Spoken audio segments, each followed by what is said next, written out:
Buenas tardes, nos encontramos con la profesora Carlota Casalino. Ella se desempeña como profesora de historia en diversas facultades de la capital y además es doctora en historia. Buenas tardes, profesora, gracias por abrirme su oficina para esta entrevista. Buenas tardes. Bien, profesora, como le estuve explicando, el trabajo que yo quiero hacer es estudiar la rivalidad entre Perú y Chile, pero a través del deporte. La primera pregunta sería, ¿por qué se originan las rivalidades? Las rivalidades se originan en general cuando hay conflicto de intereses, cuando hay personas que tienen algunas ideas y que no son iguales a las otras o tienen intereses que no coinciden con los demás. A partir de ahí es que se generan conflictos o rivalidades. Luego de eso puede pasar que esos conflictos, si no son manejados adecuadamente u oportunamente, pueden derivar en situaciones violentas. Ahora, cualquier conflicto es normal, está en el ámbito de lo común y corriente dentro de sociedades donde hay pluralidad. Entonces, es válido que haya conflictos porque no todas las personas somos distintas. También es válido que haya conflictos entre sociedades, porque de hecho hay diversidad de intereses que podrían colisionar con los intereses de la otra sociedad. Bien, profesora, para el deporte en sí la rivalidad es muy importante porque a través de la rivalidad el deporte ha ganado el estándar de importancia que tiene en la sociedad, porque si no hubiera esa rivalidad el deporte solamente pasaría de ser un simple juego, ¿no? Pero a nivel sociológico, ¿cuál es la función social de la rivalidad? ¿Cuál es su importancia? Hay dos aspectos que vale la pena tomar en consideración. El primero es que se forma o se puede construir una noción de comunidad en negativo cuando la rivalidad hace que un grupo se cohesione en sí mismo respecto a otro con el cual se encuentra en rivalidad. Entonces a eso nosotros le denominamos la construcción de una comunidad, pero en el ámbito negativo. No es que se agrupa esa sociedad porque tiene un proyecto común que la hace que se integren entre ellos para sacar adelante ese proyecto. Es en negativo porque más bien esta comunidad se organiza y se cohesiona como grupo porque se va a enfrentar a otra que es distinta a ella. En ese sentido es vista como una manera de cohesionar un grupo de manera negativa. Pero por otro lado también las rivalidades manejadas en el ámbito de lo lúdico o de la competencia también son formas ritualizadas para superar un conflicto real. Entonces, no solamente sociedades, comunidades, clubes, etcétera, suelen desarrollar de manera ritual un conflicto que posiblemente en algún tiempo anterior fue un acto de violencia o de enfrentamiento real.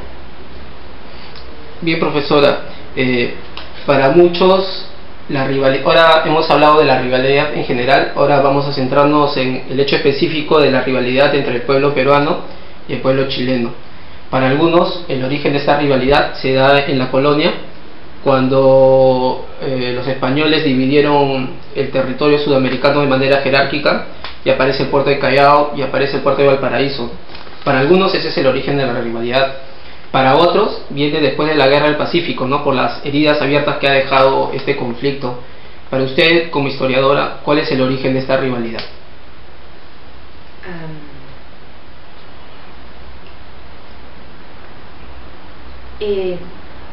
Lo primero que podría decir es que los países de América Latina, especialmente los del sur, han desarrollado o han definido mejor sus fronteras recién en una época tardía como el siglo XX. Entonces, y aparte de eso, América Latina es el continente que menos conflictos de fronteras ha habido respecto, por ejemplo, a Europa, o Europa del Este o Europa Oriental, entre otros. Viéndolo así, entonces no es un asunto el conflicto que tenemos o la rivalidad que tenemos con Chile, creo que no es un conflicto por las fronteras, que no estaban definidas, sino por aspectos que pueden tener distintos orígenes y todos ellos pueden ser acumulativos. La primera rivalidad que podríamos mostrar en términos históricos es que en la época colonial el virreinato del Perú, especialmente en Lima, se concentraba la corte o la sede de gobierno, mientras que la capitanía o reino de Chile era la zona más austral o la más lejana respecto al poder central, que era la metrópolis en España. Entonces ellos de alguna manera se cohesionaron como grupo, como sociedad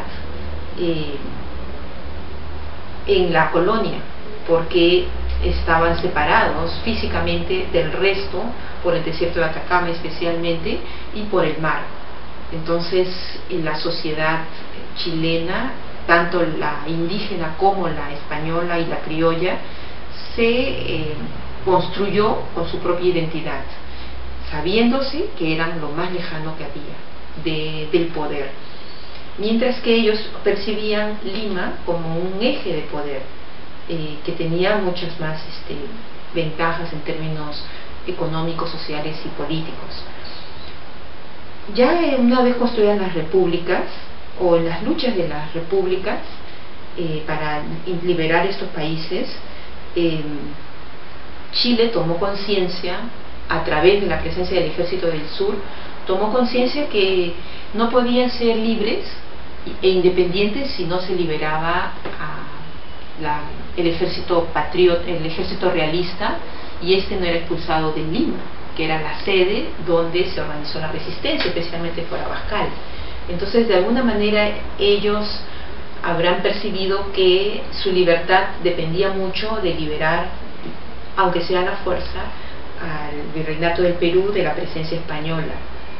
Posteriormente a eso, décadas después, tenemos la Confederación Perú-Boliviana, donde los intereses chilenos también se veían una vez más afectados por la presencia peruana en alianza con Bolivia, que le cerraba en términos geopolíticos una ventaja a ellos, o así lo percibieron ellos. Por eso ellos se aliaron con los peruanos del norte para oponerse y enfrentarse en la Confederación Perú-Boliviana.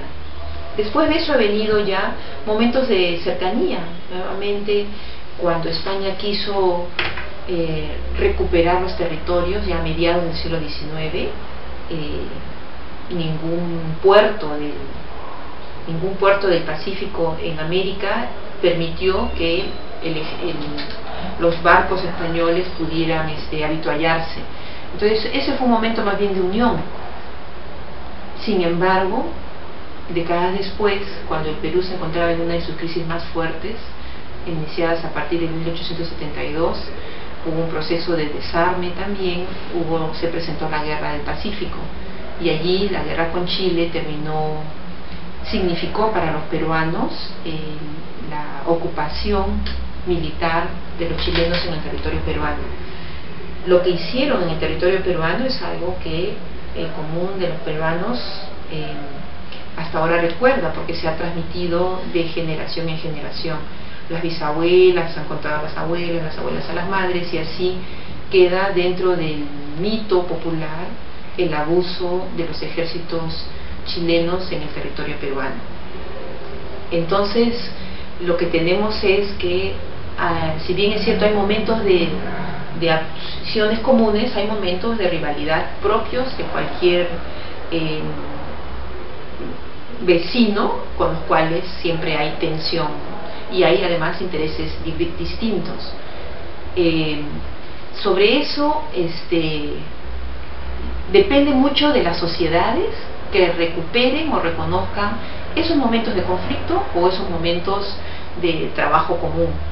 Eso depende mucho de cada una de las sociedades, cómo organizan, cómo se construyen como nación. Bien, profesora, y para terminar, la última pregunta. ¿Usted cree que es válido estudiar las rivalidades entre dos pueblos a través del deporte? Yo creo, a mí me parece o considero que sí es válido, es plenamente válido estudiar eso, porque cualquier tema nos permite acercarnos a conocer mejor la sociedad. Y en este caso la relación de dos sociedades que tienen varias cosas en común y también tienen varias cosas de las cuales discrepan o están en contradicción. Y además porque analizar un tema como este, que es la rivalidad entre dos pueblos, nos ayuda a entender mejor su cultura, es decir, cómo se relacionan en el ámbito cultural, qué ideas tienen, cuál es el imaginario que tienen respecto a un conflicto real o imaginario. Bien, profesora, muchas gracias, le deseo lo mejor.